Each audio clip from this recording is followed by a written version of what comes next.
doit passer par un investissement militaire, doit passer par une fermeté. Vous avez pris le temps de bien écouter et d'analyser les propos de ce monsieur. La seule chose que je peux dire à Macron, à ce dictateur, c'est de lui dire que les Africains ne veulent plus de vos investissements, ni de votre solidarité hypocrite et empoisonnée. Ils vous demandent qu'une seule chose, l'arrêt de vos brutalités multicentenaires, la fin de votre politique d'exploitation et vos crimes imprescriptibles sur leur terre, sans oublier bien évidemment votre soutien aux dictateurs, aux sanguinaires, aux gardiens de camps de concentration qui massacrent leur propre peuple comme celui du Tchad, Kaka Déby.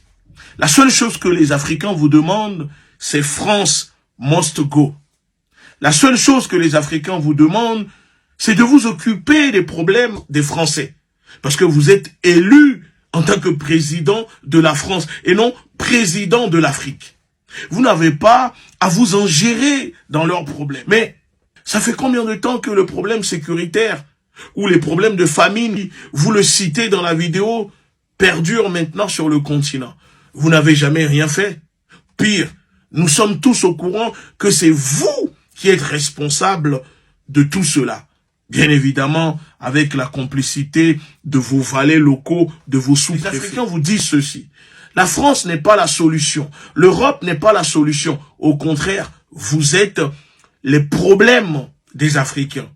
Et aujourd'hui, les Africains ont décidé de se prendre en main. Et vous venez encore avec vos propos, vos éléments de langage, comme vous savez si bien le faire pour essayer de les duper.